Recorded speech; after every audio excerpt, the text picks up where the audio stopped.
hypnotic dance. She holds me here with only a glance. She's over me. She's over me.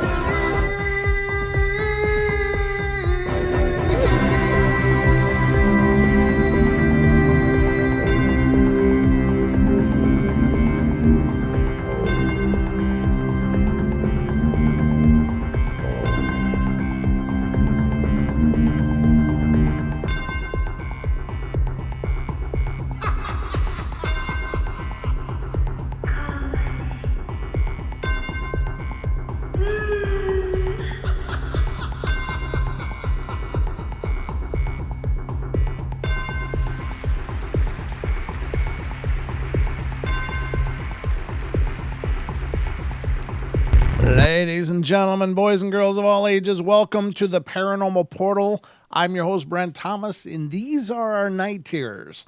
The Night Terrors are the shorter format of the Paranormal Portal that we do on nights that are not 2-hour shows. Wednesday, Friday, Saturday are, of course, 2-hour shows.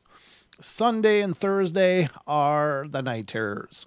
And these are our 1-hour shows, roughly 1 hour, but we cover a lot of ghostly encounters and other shorter format stuff. So that's what we're doing tonight. And of course, Monday and Tuesday, as you may well know already, are off days where I'm working on development for the shows and trying to pull together some ideas and some resources to continue to advance what the Paranormal Portal is. So I'm always working on it, trying to make it a little better than it was before. I hope that's what I end up doing. I hope I don't make it worse, but either way, got to keep innovating, and that's what I'm trying to do on those Monday and Tuesdays.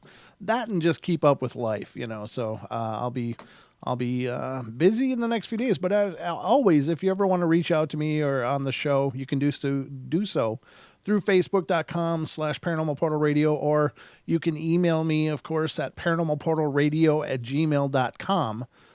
Those are both options to get a hold of us. But throughout the course of the show tonight, you can call in if you got something paranormal to share, and that number is 720-923-0500. Again, 720-923-0500, or just look up here, right where I'm pointing on your screen, and you'll see a small number up there. That's tastefully displayed as a nice reminder. It should actually be bigger, but I still have not gotten to that yet.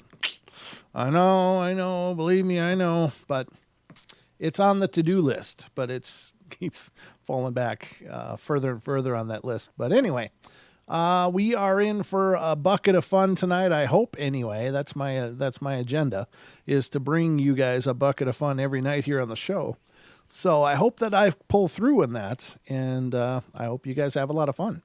Hello to all the new faces that we always see. It's great to see you guys. Hello, Moog. Hello, MCAT. Hello, Gemini. Hello, Deb. Duke, of course, is here. Lindsay. Nessie's here. Hi, Nessie.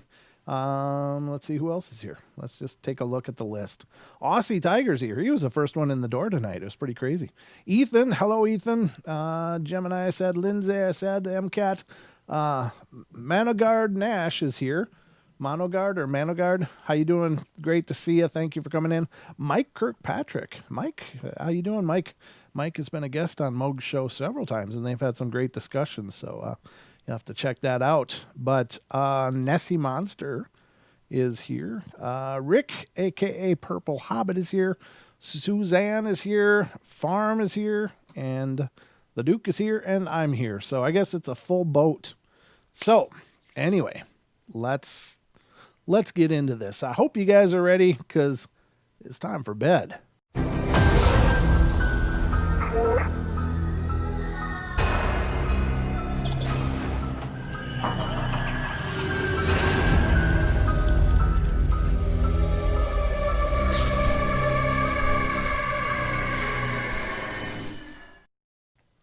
All right, looks like we are fast at it tonight. I hope you guys are ready to be entertained, because I'm hoping to be entertaining. So let's see if I am. By the way, we did release a new podcast today, and that was The Dark Ozarks. And we had Lisa Martin and Josh Heston on, who are putting together The Dark Ozarks TV. It's going to be on the networks or a network sometime in the near future. So we had them on the podcast and talked to them about their work in cataloging all of what they're doing in the Ozarks, and it's such a rich cultural history and heritage site, chock full of the paranormal in there. So you'll have to definitely check out the podcast. And of course, the podcast you can find on iTunes, iHeartRadio, Pandora, Spotify, Stitcher, Google Play, Chatbox, and a gajillion other platforms that carry podcasting. So if you don't have the Paranormal Portal on your podcasting platform of choice, let me know, because chances are we can get there if we're not already. I just don't know if there's more out there yet or not. The big one for us was Stitcher, which we just entered into in the past few weeks. So I'm really excited about us being a part of Stitcher as well. And so, but yeah, the new podcast is out. You can check it out, stream it as you wish, download it if you wish. And if you like the podcast, please head over to iTunes and give us a good review. That helps out a ton. And or whatever platform you use for your podcasting. I think I don't know if it's possible to leave reviews on all the other ones or not. I think maybe it is. If it is, please do. It would mean a lot for us. It helps us a ton and helps to get us pushed up on the recommended lists. Because YouTube's not the only ones with an algorithm, ladies and gentlemen. Everybody has an algorithm. So the more activity, the more positive feedback, the more they're likely to recommend it on whichever platform you use. So we would appreciate it a bunch. So anyway, let's get at it here. Let's get at it. I don't know if that's my new tagline here or what. But the first story I'm going to bring to you tonight, it comes from Washington. And this one has to do, no, we're not reading this one. Hell no, we ain't starting out with no succubus. I'm not even going to go there. I'm not going to go there, ladies and gentlemen. And it's not because I don't believe there are succubus, incubus kind of encounters. There are. But, the big thing with those is that they're just not easy to talk about without making this an X-rated show. So I will tell you that if you're dealing with something that you believe might be an incubus, succubus, treat it like any other ghostly manifestation and cleanse it. Get it the hell out. That one especially, because they seem to draw from the life force of people. And so that's, I don't really talk about succubus, incubus too much just because of the subject matter. I want this to be a family show. I know there are little ones out there that listen to us, so that's just not an avenue that I'm willing to go through. But I will tell you that if you think you're dealing with one, cleanse, sage, holy water, prayers, whatever, the same way you deal with any other infestation, and protect yourself. So those are my words of advice for that. It's just, it's a different kind of spiritual entity, but it's still a spiritual entity and can be dealt with the same way as any of the other ones. So the first story really tonight is coming from Kentucky, and this has to do with family and friends visits. It says, this will be a hard story for me to write. My family had many different experiences. My older brother was in an accident in January of 2004. He was left a paraplegic. We were told as a family unit he had 3 or 4 years. Being a paraplegic means so much more health-wise than not just being able to walk. He was a prisoner in his own body. There was always some life-threatening emergency, always. I always told him I loved him. And I had earlier on the February 26th, 2008. He came from home from the hospital on February 18th, 2008. Of course, we had our talks. He told me he was ready to go. He knew he knew where he was going, and he was ready to go. He was tired. February 26th at about 12 noon, my brother passed at our home. My mom and I did CPR on him, but to no avail. While my mom and nephew and I were in the room with him, Dad was in the front room. And Dad said he heard someone come out of my brother's bedroom and walk down the hall, but there was no one there. He said he watched and he heard someone come into the front room and sit down in a chair next to his. And he heard someone let out an exhale or a sigh. Then he said he saw something like faint blue smoke slowly disappear. Could this have been my brother's spirit? Wow. That's very powerful. Now, I would have to say that I think I obviously don't have any experience in being paralyzed. I know the closest thing that I've ever experienced to that, and it was horrible. It was horrible. Was I had a nerve block done on my knee so that they could do an operation on my ankle. They had to rebuild one of my tendons that exploded, so they gave me a nerve block in my knee.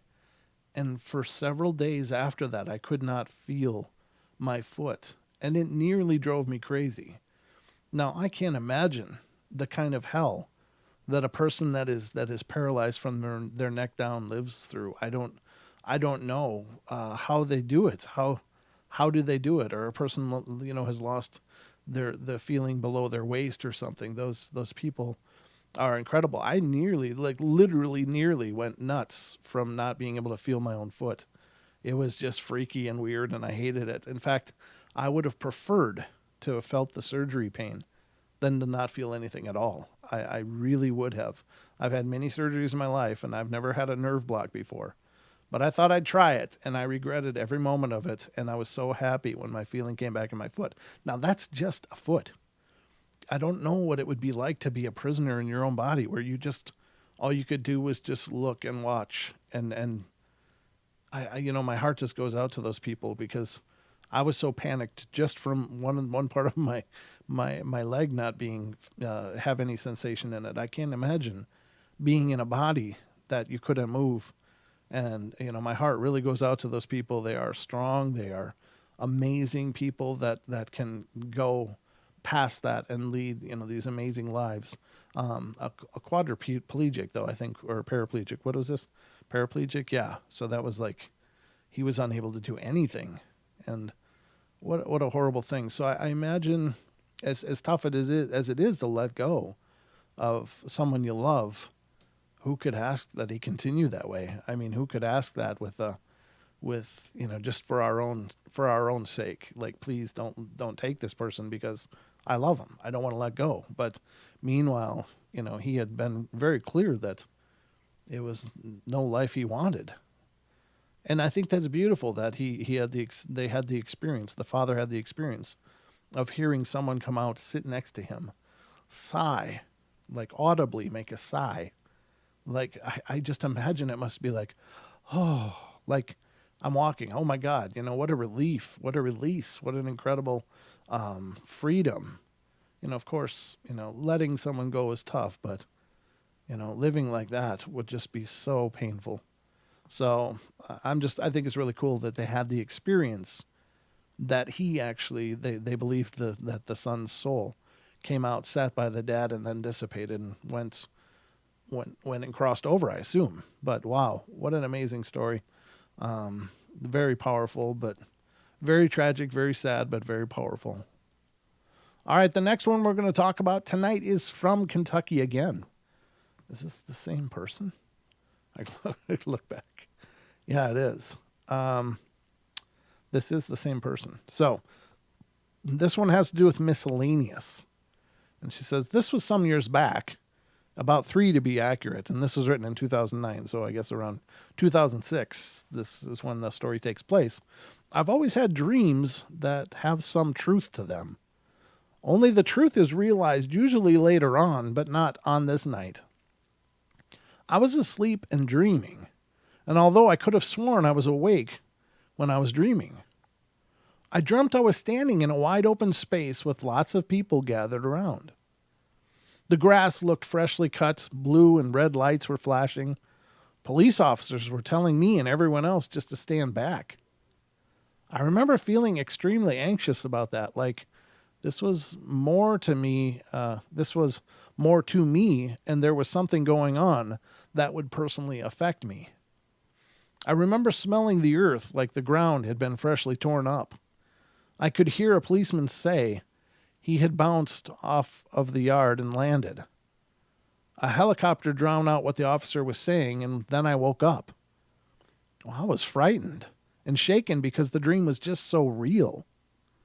I could still smell the dirt even though I was awake.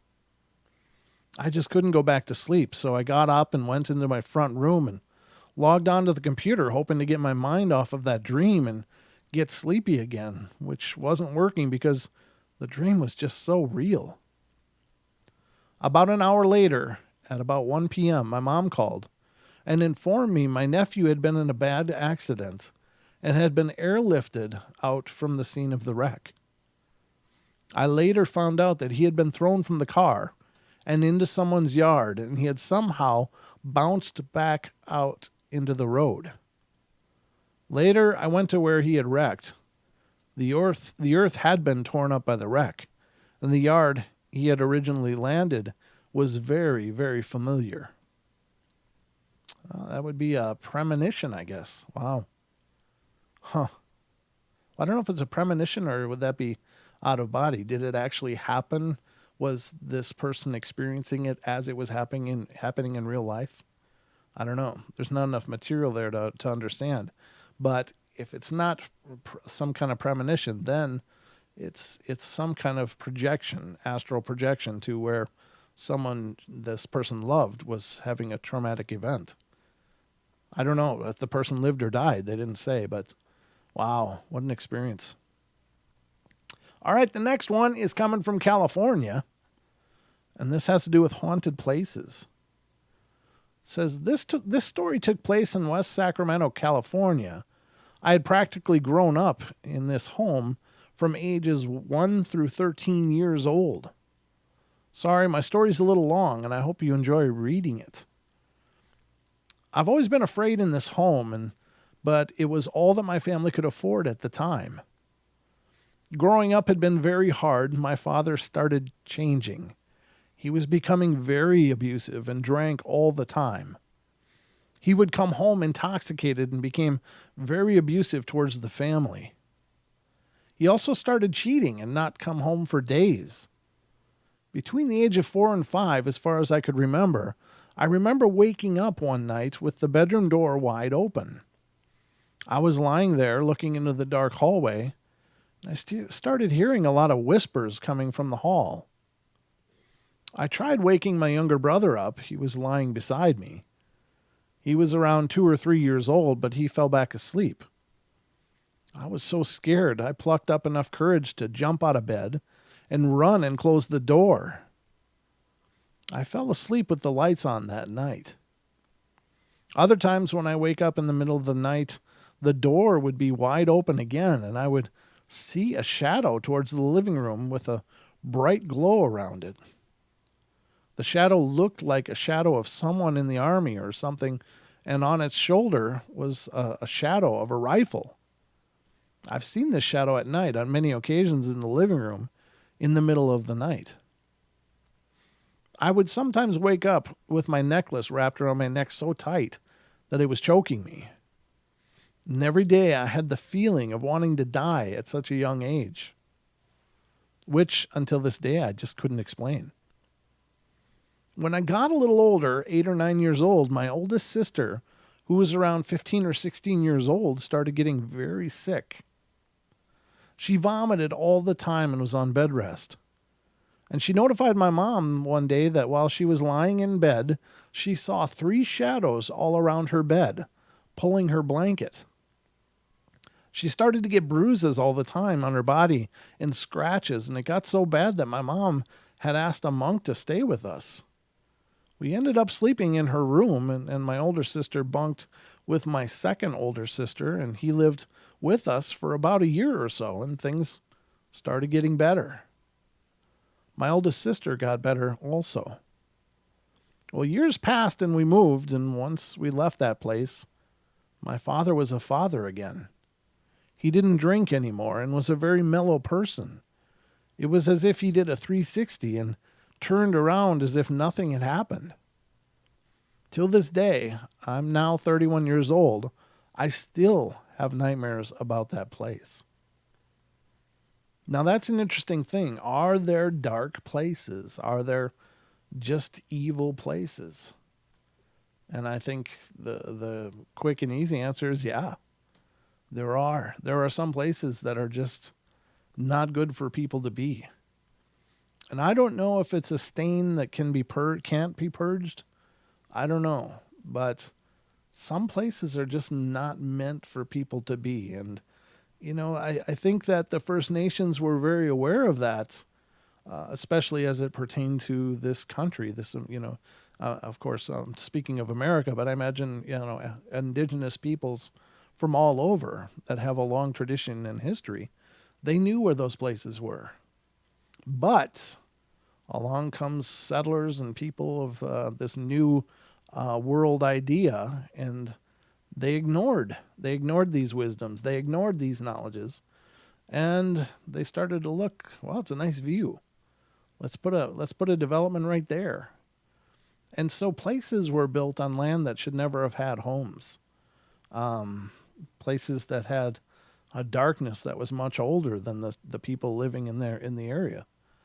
And of course, what happens then? Well, whoever gets to live there gets to be tormented. So, I don't know if those kind of things can be cleansed. What if it's the land itself? There are positive energies and there are negative energies. There are vortices and portals and naturally occurring. They're not always opened by people. There are naturally occurring portals and vortices and places of energetic flux. And so those places would never be a good place to put a home, because the energies they'd be feral, they'd be wild, they'd be up and down and sideways and left and right, and there would be no equilibrium. And these places were regarded as sacred places many times, or dark, evil places to stay away from. And so, but again, this new kind of people showed up and just developed everything. They put pavement everywhere and sidewalks and plumbing and electricity, and they called it towns and homes. And I think there are some places that no house should ever have been built. So I do believe that places can change people. We are energetic beings. We are spiritual beings, just in a physical shell, and so these things can affect us. And some places are just too much for anybody to ever be. Can they be cleansed? I don't know. Maybe not. Maybe that goes way back to before people were taking records and sharing stories. Maybe way, way, way back. Who knows? There's all kinds of stories that this land holds that we'll never know. And we'll never dig up those histories because they're too far back. And again, I like to think about the artifacts out of time. They're hammers encased in 300 to 400 million year old rock. Iron hammers with wood handles that are turning to charcoal and petrified wood. And they would have to be millions of years old. And so what happened on these lands before us? How many things happened over here? What went on? And all of those buildings and ruins that might have been there are long since dust. From millions of years, there's no structure that'll last a million years, not even the pyramids. They would be dust. And so anything that was built back then, unless it somehow got encased in stone, we'll never know. We'll never know what happened in those ancient pasts. Those very, very, very ancient pasts that we can only postulate that something was here before us. And I'm talking long, long before us. So what happened back then? Maybe that's what made the land evil in some places, or dark, or it's hard to know. But I'm going way out on a spider web tonight, ladies and gentlemen. But that's part of the show. I share my thoughts. Hopefully they're good thoughts. Hopefully they trigger some kind of thinking in you all. But I think that there is lots of stories that we'll never find out. We'll never know the answers to. And those kind of things, those darknesses go way back. All right, so let's talk about the next one. And this is New York. The state of New York, and this has to do with haunted places. It says this story has happened when I was about 7 or 6 years old. Well, I'm 19 now, and I won't forget about this paranormal night that happened to me. My family decided to move into a house that was built in 1961. It was a beautiful house. After 2 days, around 7 p.m., My family decided to go to the store to buy some groceries. Well, I stayed home on my own as I had to do my homework, after which I would then watch television. While I was watching TV, I felt like I was being watched. I needed to use the bathroom, so I went to the bathroom, and after I was done in my business, I went to wash my hands. When I walked out of the washroom, I saw this figure walking towards me. It was a woman with long hair, and I asked if it was my mom, and I was suddenly paralyzed. She then disappeared into the computer room. Well, the second experience was when I was on the computer. It was a hot summer's night, and the room turned cold. I was 11, and we were in the house. After I went to investigate, I could hear heavy footsteps come from that computer room that I was in. The door opened, and I passed out. I woke up at 11 a.m. in my bed. I realized that I had been saved by my dad. I remember opening my eyes a little and seeing my dad carry me. My third experience was when I was 12.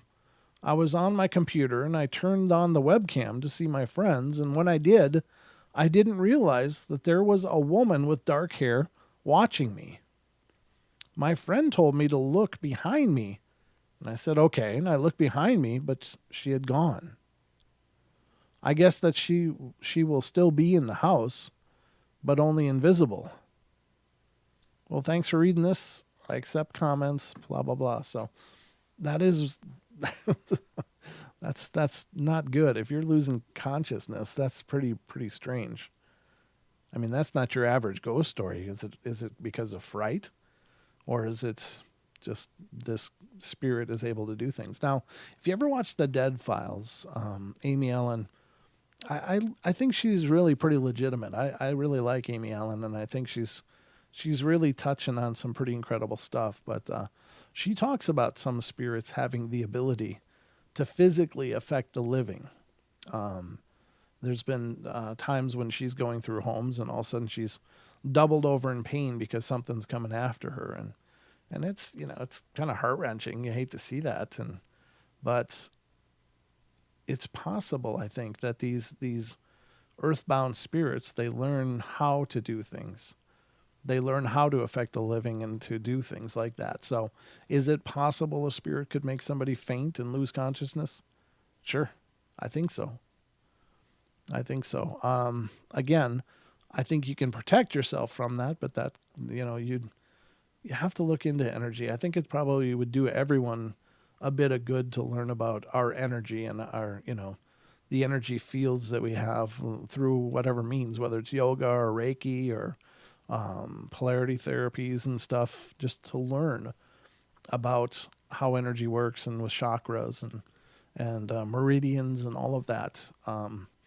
I think that kind of information can be really helpful. And while doing that, you can learn ways to protect yourself from energies. And that's why a lot of Reiki people deal with cleansings. They do home cleansings and stuff because they're trained in it. They know the more advanced techniques of dealing with those kind of energies and pushing those energies out of spaces. I would recommend it to everybody.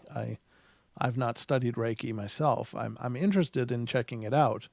I did do a lot of energy work in the past when I was much younger, but we learned about things like using energy to heal and to help, and the laying on of hands and stuff, and it's really powerful stuff.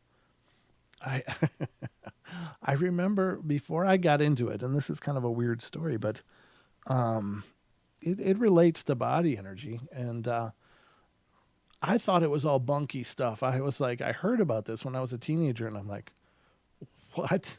This is the flakiest thing I ever heard in my life. Like, okay, whatever. So, but what was the story was this, my family member was training in the body healing and stuff, energy healing, polarity therapies and stuff, and she would come into town she lived in Michigan, but she would come into town and visit us back in Minnesota, and she one by one had us all come into this, room and lay on this table, and she would do this energy work on us, and it was really kind of bizarre. So I'm laying there. It was my turn, and I'm in there. I'm laying, face up on this, massage table, and there she is. She gets her hands out, and she's doing all this stuff, and I'm like, "What are you doing?" To me, I'm just like, "What's going on here?" I thought I was going to get like a massage or something that would feel good, but this was just like a bunch of hands, her hands going over me like this. And I said, "What are you doing?" She says, "Well, I'm body scanning." I'm like, "Okay, good luck with all that." So I just decided, well, this isn't a massage. I didn't know what I was in for, but I knew it was going to be a massage. So I just kind of just closed my eyes. I'm laying there. And as I'm laying there with my eyes closed, I started to feel this heat moving around my body in different spaces, this heat. And I was like, "What the hell is that?" And I opened my eyes, and the heat was coming from her hands, but her hands were about 12 inches off my body. And I was just blown away. I was like, "You got to be kidding me." That's her hands. I can feel the energy from her hands, and they're about a foot off my body. It didn't make sense at all. My mind was just, my mind was absolutely blown, but it was a true story. And it was at that moment, that point, when I was just like, I was all in. I was like, wow, I can't explain this. I don't know what the hell I'm seeing, but I can feel it. I felt this heat going up and down my body, and when I opened my eyes, it was exactly where her hands were. And as her hands moved, so did this heat that I was feeling. And it was incredible. It was the real deal. Now, maybe hard for some of you guys to believe out there, and that's fine. I mean, it's not for everybody. Not everybody's ready for that kind of stuff, It's kind of out there. If I hadn't experienced it for myself, I probably still wouldn't believe in that. But I'd been there. I was experiencing it, and then I decided to go get trained myself, and I did. It was really an incredible experience. So the body energies are important, and by knowing those energies, knowing how the body energy functions, you can protect yourself against things that may use energy to attack. And so take it or leave it. I'm not advocating anybody just drop everything and go learn Reiki or whatever. You got to follow your own path, but it's not about religion. It's not about worship. It's not about anything like that. It's just about understanding that we are energetic beings, and as such, our energy sometimes has issues, and there are ways to heal that aren't just pharmacological or the established medical methods. There are other ways, and if you can accept that, you're in for a hell of a journey, because that rabbit hole goes pretty deep, but it's an amazing journey. So I'll just leave that there. I mean, I'm not trying to sell anybody on anything. You can believe what you want to believe, but that was my experience. True stories. But let's continue here. All right, so this is coming from Minnesota, my old stomping grounds, and this has to do with haunted places. Says there are a few of us that work at a daycare center in Minneapolis, Minnesota, that believe that one of the classrooms in our building is haunted. It usually happens around closing time when all the kids have gone home for the night, usually at 11 or 12 at night, when one of us will walk by a particular classroom and get a strange and uncomfortable feeling as soon as we pass the classroom. I once saw what looked like a little girl in the classroom, but one entering it. But upon entering it, no one was there. I'm interested in researching the history of the building to see if I could find out any information about this phenomena. More recently, a day ago, we had some kids watching a movie while waiting to be picked up when the light in the preschool classroom or playroom, where things usually occur, was switched off. The other staff member and I were confused due to the fact that the only other staff member in the building was at the time at the other end of the building, and all the kids were sitting by the television watching the movie. We still have yet to figure out who is responsible for the light being switched off. My opinion is that the building is haunted by a young female child, probably between 3 and 5 years of age. But I've not had the opportunity as of yet to do any research or investigate the situation any further. I'm curious to see if my opinion is correct, and if so, the particular facts as to why, but although I am sensitive, I'm too afraid to lead the investigation myself. My gift scares me more often than it helps. Yeah, that's kind of tough if you're just coming into an awareness like that. It's hard to believe, trust yourself, trust your insights or whatever. But very cool. The other part of it is that not everything has to happen in a building for there to be a presence there. And we've discussed this many times. Of course, you can bring in things that have attachments. People can have attachments and bring them there, and the attachment might like it better there than it does following this person around. There's any number of ways, people playing with things that they don't understand and opening portals. But there's also these spirits that they tend to be kind of transient, and they're not really anchored to a place, but they may anchor themselves to a place. Like if there's a place where they feel something resonates with them, maybe it's the fact that there's other children there. So if this is a little child spirit indeed, then of course it would be wanting to hang out where there's other children, because that feels warm and maybe safe. If it's just something, maybe somebody works there, reminds this little spirit of a mother or someone that they loved in their lives. I don't know. But there's any number of reasons that a place can become haunted. It doesn't always have to be that place. It could be something happened tragically nearby, and the spirit was drawn there by the children or by, whatever, followed someone there, whatever the case is. It's certainly tragic. It's hard to ever hear about there being little kid ghosts. And again, my standard caveat warning is that, I always get red flags when I hear little kids ghosts. Not that I don't believe there can be little kids ghosts, but it seems like something's seriously wrong when a little kid ghost is left to wander. Like there's something wrong in the universe when that happens. Because, as gentle and loving and pure and innocent as children are, when they die, if there's anything just and divine in the universe, that should bring them home. So I don't understand how little kids can be left to wander. That to me is weird.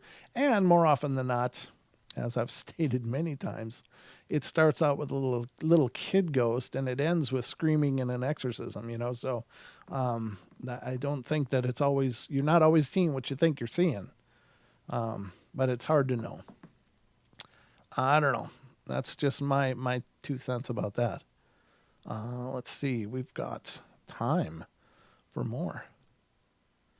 Okay. I'll pull up a few more and we'll see where we get to. If we need more, we can pull up more. This one's coming from Illinois, and it has to do with family and friends visits. It says, my mom was an abused woman who endured years of domestic violence at the hands of my stepfather, Richard. Even names the person. My mom used to pick cotton in Chattanooga, Tennessee. She was born in 1931. My mom was a pretty woman. At age 18, she was pregnant and to be wed to Burl Raines. But my grandfather, Clarence, did not like Burls, so my grandmother, Evelyn, made my mother at the age of 18 move out. My grandmother favored her sons and made her daughters move out at the age of 18. My mother was released into deep poverty with only a grade school education.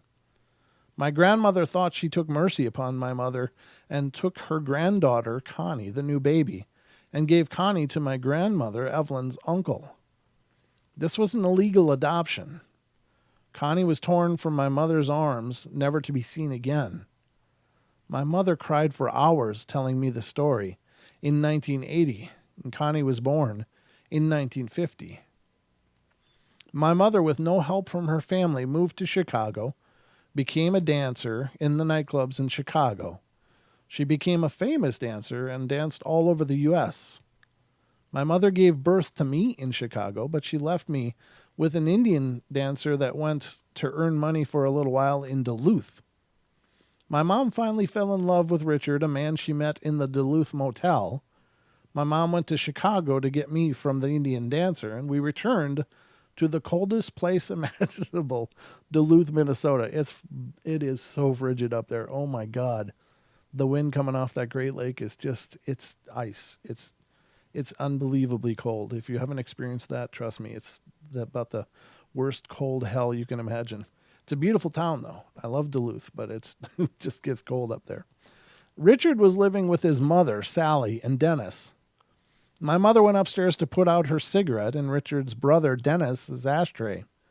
That was a mistake my mother regretted to her deathbed. Richard found the cigarette with lipstick in Dennis's bedroom, and Richard tried to strangle his 18-year-old brother with a telephone cord. My mother, which to this day I cannot understand, ended up moving out of his mother's home and married Richard.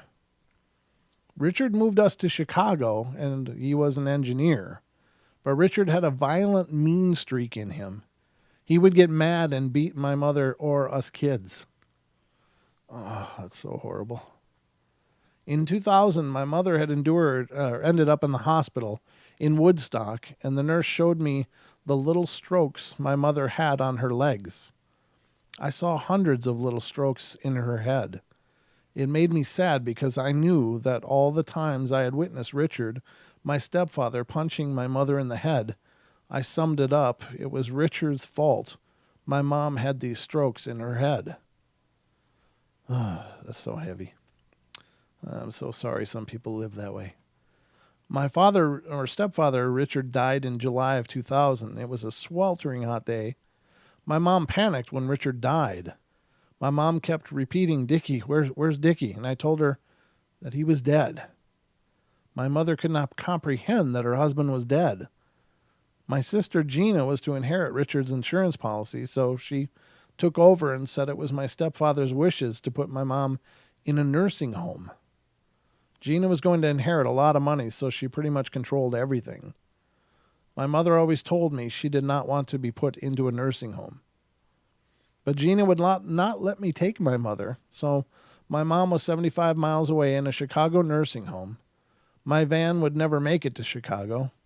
It had a bad radiator leak, but only a few weeks later I got a phone call that Mom had died of a heart attack.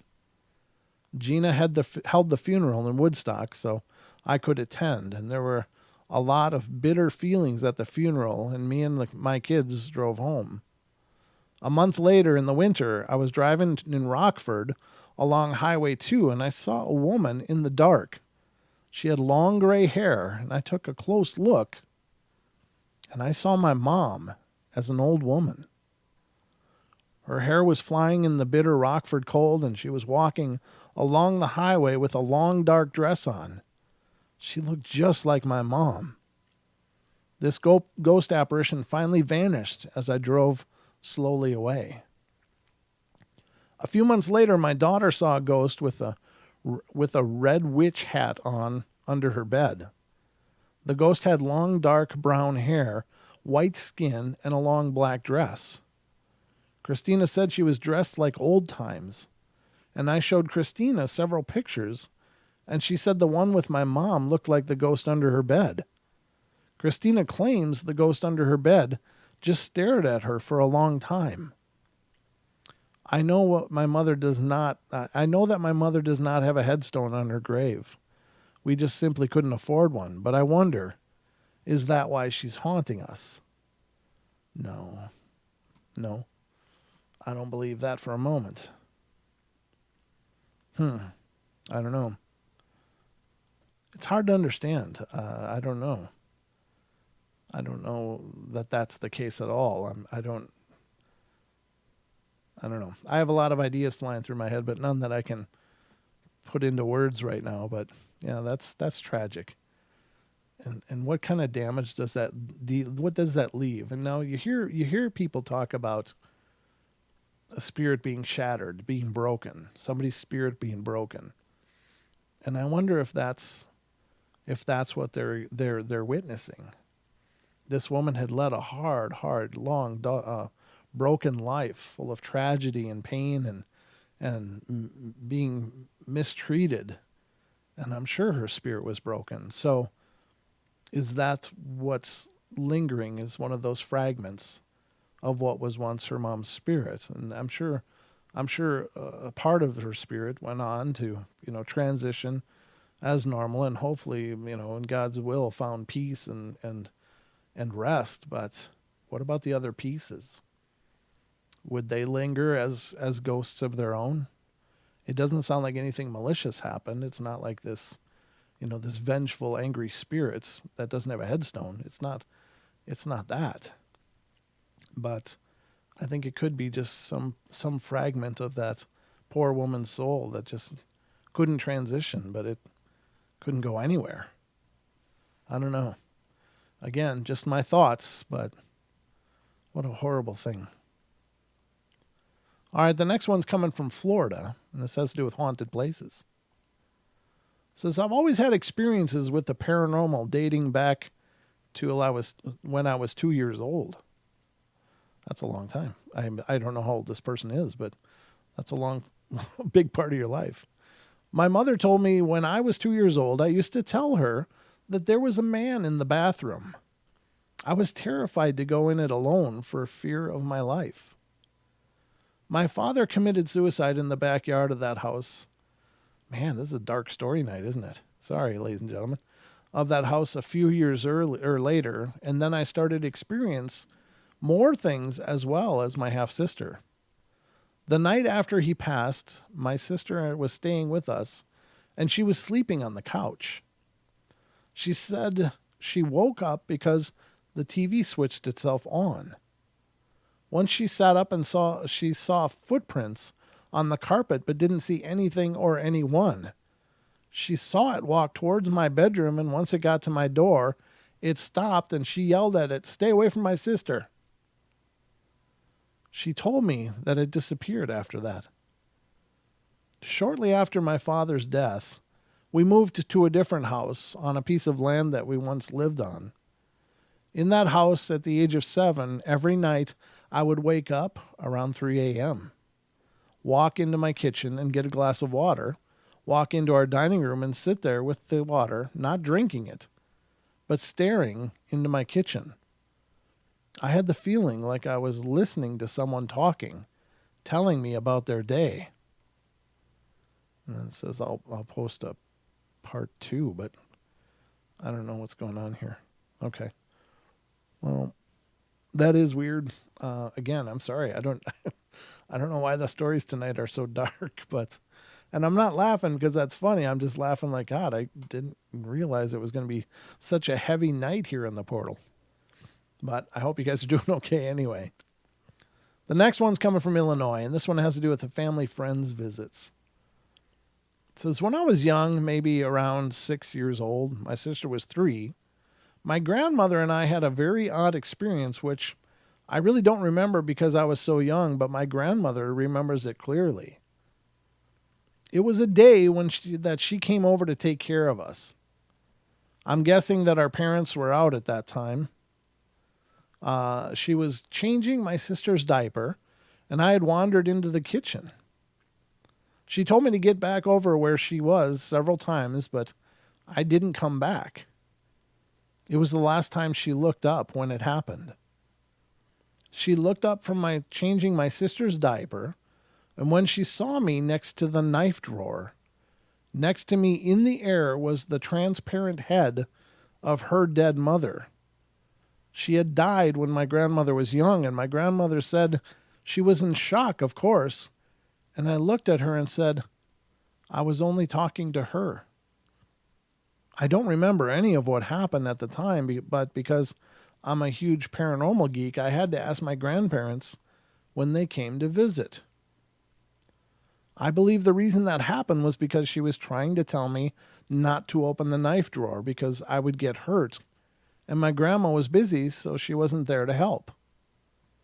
I would never have known that I had talked to a spirit before if my grandmother hadn't told me. Yeah, don't you wonder? I mean, how many of us have maybe had these conversations before our memory really kicked in, or at least that memory maybe lost to time? But I don't know. Those kids, they pick up stuff. They're like little magnets themselves. All right, let me pull up a couple more. I don't know how long this one will probably actually be the last, but this one's coming from Ohio. It has to do with haunted places. It says, I never wanted to accept that the ghosts were real. It was always just questionable to me. I recall several nights back in 1989. My husband and I were separated for a while, so I moved into my aunt's old house with my mom, and I was 20 years old with a 10-month-old son. Every night at 3 a.m., my son would wake up for a warm bottle of milk. My son and I actually slept on the sofa bed in the living room, and that was right below the main bedroom that was too creepy for anyone to sleep in. Yikes. The main bedroom was always cold, and I never tried to be in there any longer than 5 minutes, and the stairway leading to the bedroom was steep, and the bathroom was to the right of the stairway. In order to go, you had to dash past the stairway, which was always scary in the middle of the night. One night I went to the kitchen to get a warm bottle of milk, and afterwards I was lying on the sofa bed and I heard a loud thump above me. I tried to ignore it, but when I heard something that sounded like furniture was being moved, you could actually hear something loud sliding across the floor above me. I've heard of houses settling, but this was no settling house. This was as if someone picked up something heavy and dropped it and moved it from one place to another. All I could do was hide under my comforter and pray that I could fall asleep so that morning would come fast. Every night when my baby would awaken, the same thing happened. During the day, it was as if it was a spirit of peace in that house, as if things were going to be different. Well, months after I moved out, my mother was there alone, and she would call me and tell me that something was making her very afraid. When I asked her what it was, she said she could hear heavy breathing at night, and that slept in my aunt's bed. I don't know what that sentence means. My aunt was in a nursing home. Her husband died several years earlier. My mom seemed really troubled by it. I had never heard her like this before, so afraid and helpless.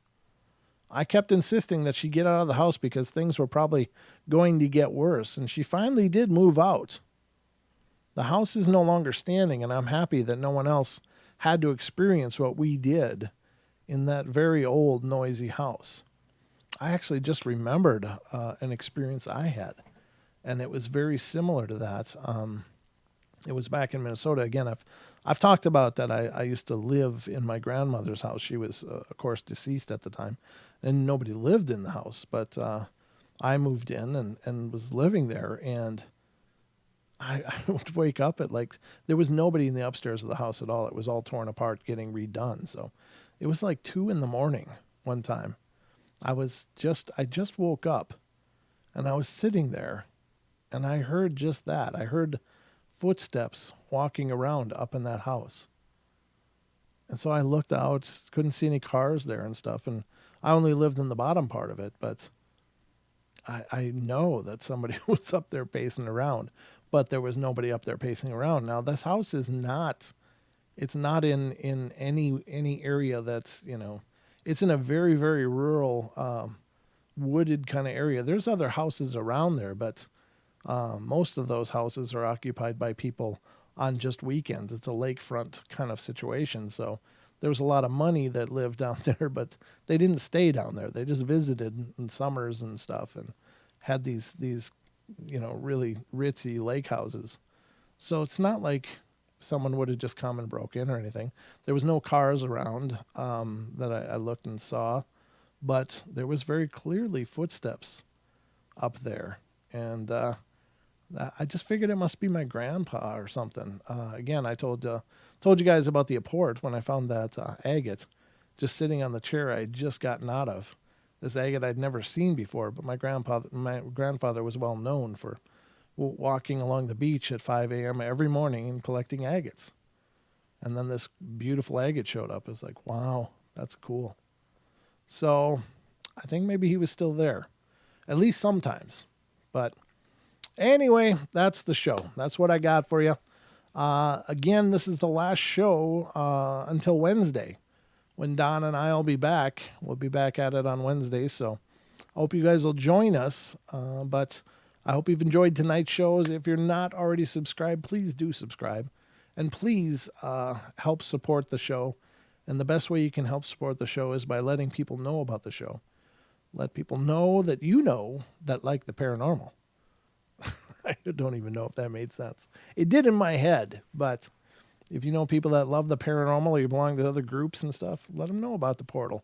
Maybe they'll like it and maybe they won't, but at least, they'll have the option. So thank you all for being here and being a part of the portal and all of the love and support you guys have given us. It's just been amazing. Again, remember to check out the podcast. It's on all the major platforms, Paranormal Portal Podcast. Just look for Paranormal Portal, and I'm sure you'll find it. There's quite a few episodes out there. I think we're on episode 6 now of season 2, but the first season was like 150 some episodes, and we're already on episode 6 of season number 2. So there's a lot of material there. There's a lot of material right here on YouTube. If you ever get bored and need yourself a portal fix in the next couple of days, there's over 730 previous streams here on YouTube. So if you ever need a fix, just stop in and check it out. But love your comments on these videos as you watch them. Again, the homework, if anybody would like to take me up on this, if you're ever looking at our old episodes and you find something funny, some part of the shows you really love, some clip thought was really great, please send me an email. Email me at paranormalportalradio@gmail.com and let me know which episode and what time and, just a little synopsis. Hey, because we're trying to put together listener favorites, a series of listener favorites, clips from the shows. And I really need your guys' help for this. So as you're watching our other videos, if you ever find something that you really loved, send me an email. Let me know what timestamp it was on and what episode. And we'll definitely add that to the list. And, of course, we'll give you credit for it as a listener. This is your favorite. So that would be really cool if you guys would help us out with that. I haven't heard from anybody yet, so I don't know if anybody's going to do it. But, again, we're looking for listener favorite segments that we want to create a compilation of. So we got a lot of segments to go through. So if you're looking at the old archives and you find something that you really enjoy, send me an email, paranormalportalradio@gmail.com. Let me know which episode and at what timestamp. So it's like, say it's a 2-hour show. It's at 1 hour, 15 minutes in the segment about, and then just blah. It doesn't have to be elaborate. Just let me know what part of it you liked, and we'll definitely clip that out and compile that with any others that come in. So I don't know. I hope you guys will do that. That's one way you guys can be involved with the show, is to let me know if there's parts of shows you'd like to see highlighted on the listener favorites video. But that's all I got for you. So love you guys. I'll miss you for the next couple days, but if you want, you can reach out and get in touch with me, paranormalportalradio@gmail.com. Follow us on Facebook, facebook.com/paranormalportalradio, and follow us on Twitter @paranormalportal, PORTL, and check out the podcast. If you love the podcast, leave us a review on iTunes. That'll help us a ton. So, all right, guys, that's it. Love you all.